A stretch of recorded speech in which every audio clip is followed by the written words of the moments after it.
Dravidians in Southeast Asia and the Indian Ocean. The Dravidians have a long history of sailing. They had learned how to sail in the ancient mega lakes of Africa before they migrated out of Africa, the Nile Valley, into India. Several centuries before the Christian era, a double stream of traders and adventurers began to flow into Indochina from southern India through Burma and its southern coast by sea, and founded there commercial stations and trade settlements. There existed communication by land and sea between China and the uttermost parts of South India. Mani Mekale, the Tamil epic, says that the Tamils traded with Sumatra, Java, and Malaya, even before the Christian era. The earliest Tamil works refer to sea trade. From the Mani Mekale, it is learned that in Java, a king named Aputran was ruling at Nagapuri, and that the heroine Manimekale sailed across the island and paid him a visit. When we really think about the people of Southeast Asia, we have to understand that the dominant groups in Southeast Asia were the Naga and the Dravidians. The Naga were primarily people from Ethiopia, and these Ethiopians had established much trade in Southeast Asia. Because of the fact that Buddha had come from the Nile Valley, many Naga worshiped Buddha in Southeast Asia. But there were also many Dravidians there. The Dravidians came into Southeast Asia from two directions. Many Dravidians who had been pushed out of China by the Mongoloid people began to migrate southward out of China into Southeast Asia, where they settled among the Naga and became very prosperous traders. The second route for Tamil to enter Southeast Asia was from South India.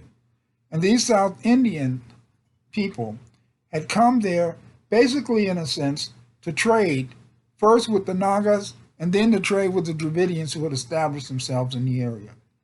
But before they came to Southeast Asia, they had trade with many of the islands near India, especially Simhalas. From the Mahabamsa, Rajavali, and the Rajaranakari, it is learnt that from early times contacts between Sinhalese kings and Chola and Pandyan kings existed. In the 6th century BC, a Pandya princess married Vijaya, the founder of the illustrious dynasty of Lanka. From some port near Tuticorin, ships sailed to Ceylon.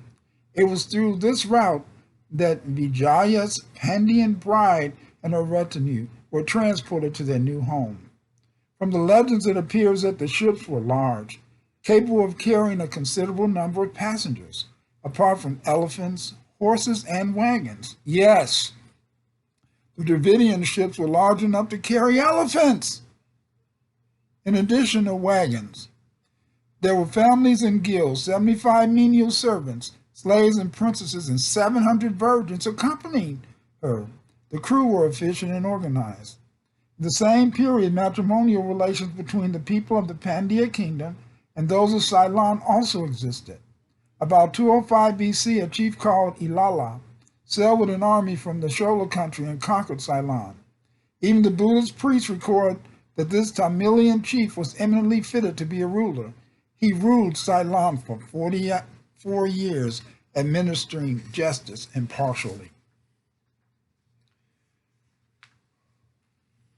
In mainland Southeast Asia in the historic period, Mali was once a center of Dravidian culture. The cult of Agastya is supposed to have spread from South India across Bengal to the Malay archipelago. Dikshitar, the anthropologist, observed that, and I quote, according to the account in the Bhagavad Gita, Purana, a part of the Dravida Desa, which was centered in the Malay hills, survived this deluge. It is said that fish avatar of Tirumal, Sanskrit Vishnu, showed a boat nearby to save himself from being drowned. In this connection, it is worth noting that the emblem of the Pandya king of South India was the fish. This being the case, some of the early inhabitants of Malaya may have been of the Pandyan origin. This rule is supported by the fact that the Buddhist kings of Southeast Asia called themselves Maran, as Pandyan rulers did in South India. There are similarities between the funeral ceremonies of the Dravidians and those of the tribes in Malay, like those of the Marga Simbaring black tribe, who lived around Lakake, Togo, subdivision of the Simbaring tribe, have names similar to Dravidian tribes, e.g. Kolija, Pandya, and Meli Yala. The term Meli Yala seems to relate to Malayalam, and Kolija to Shola. It has been suggested that Pilavi, the name of another Malay tribe, agrees with Palava. The Dravidian origin of the ancient Malaysians is supported by linguistic evidence. Dishyatar, in the Origins and Spread of the Tamil, wrote that, and I quote, "If we examine the language of Malaysia, we find more words of Indian, especially South Indian origin in the languages, while Malaysian words in Dravidian languages are few and far between." This demonstrates that a large number of ancient Tamils settled in Malaysia and a correspondingly small number of Malaysians in South India. Unquote. Another tribe of Dravidian origin is probably the Sakai of Mali.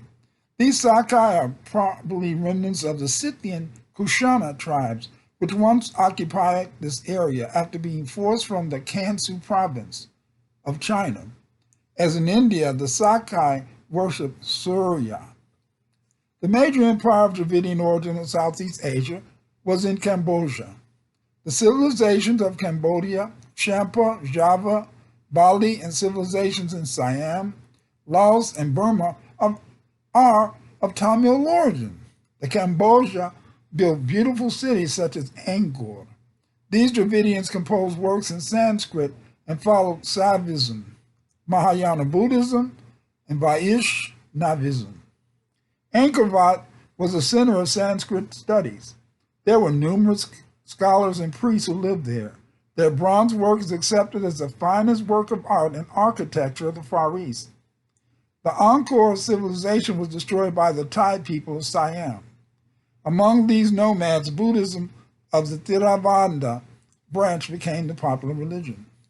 Champa was also a Dravidian empire. In Southeast Asia, it was organized in the early 6th century AD. It lasted until the 13th century when the Annamites, or Vietnamese, and Chinese destroyed it.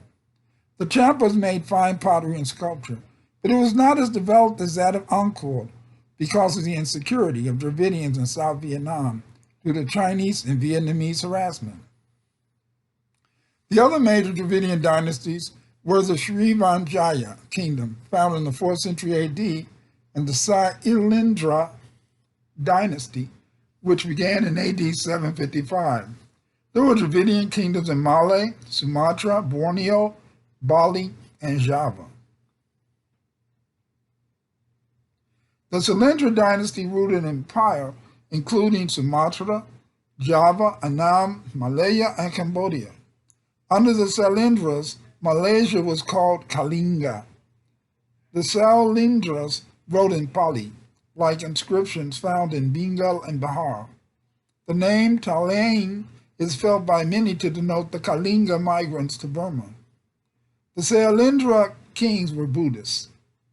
Majumdar believes that Sailendra rulers came from Bengal. Malaysia was called Suvarnadvipa. The Sailendra Empire of India was later conquered by the Cholas. As noted above, the Dravidians of northeastern India are mainly of Far Eastern origin. These Proto-Dravidians entered India at different times due to their mating with the original Austronesian elements in China and Southeast Asia and the darker-skinned classical Mongoloids. They returned to southern India as a mixed group. These Dravidians were forced back into India by the modern Mongoloids who presently inhabit much of China and mainland islands of Southeast Asia. The writings in Southeast Asia was introduced by Dravidians and the Naga, or Ethiopians. There was affinity between the ancient Indian form of writing and the writings of Proto-Dravidians living in the Far East. This is obvious when we compare the pottery marks found on the pottery produced in the Quetta Valley, Baluchistan, and the Harappan writing, and the megalithic pottery marks of South India, with the pottery marks on ancient Uruk pottery of the Maqiang culture of China and the oracle bone writing of the Shang culture of China. The archaeological evidence from China shows that writing was widespread. The same marks found on pottery in northern China are present on pottery found on the Guangdong coast settlements and on the Hangzhou Bay pottery found in central China. The noted philologist La Corpore identified 5 symbols on the Harappan seal which parallel the characters of the Lolo script in Sichuan, according to Jayarajan. The historical records of Southeast Asia were in Sanskrit, the lingua franca of much of ancient Asia. Much of the Sanskrit literature of Southeast Asia has been found in Cambodia and Annam. They are written in the box-headed South Indian Pallava or Vinji form of Brahmi. Sanskrit was seriously studied in the Malay Peninsula, Siam or Thailand, Cambodia, and Champa. It was the official language of the kings, priests, and educated men and women of Southeast Asia. The Southeast Asian Tamils Nagari-style alphabet used there was also employed in eastern India. This fact is interesting because at this time in North India, Indians were using local forms developed from the early Brahmi alphabet of India, according to Majumdar, and not the South Indian style. Just as Sanskrit was being used in Southeast Asia, it was also being employed by the Kushana of Bactria in North India. They wrote in Brahmi Akarasti in the Kashgar and Kusha empires, according to Chinese authors. Sanskrit and Prakrit literature was found written in Kuchian, the language of the Kushana. Here the people used the Kharasti script. These Sanskrit documents were discovered in Central Asia, at Nia, Indari, and Krodana. Kharasti was supplanted by Brahmi in the 4th century AD in the Kucha and the Kharashar empires. Jean Filiozat has produced convincing evidence to show that the Sanskrit authors of Southeast Asia were of non-Aryan origin. Their use of non-Aryan type characters and other reasons have been adduced. In the proceedings of the International Conference of Tamil Studies, Filiozat observed that the title of many of the Buddhist kings of Southeast Asia was Mara, or the Tamil title of Pandyan kings, Maran. He speculated that Sanskrit was used by the Dravidians of Southeast Asia because it was a common writing system used by all educated Indians, no matter what their language was. At that time as now, the Indian language were highly differentiated, so Sanskrit was used as a common medium for secular, religious, and practical purposes. The contemporary writing systems of Southeast Asia are all of Dravidian, South Indian origin. The Dravidians had a great history in Southeast Asia.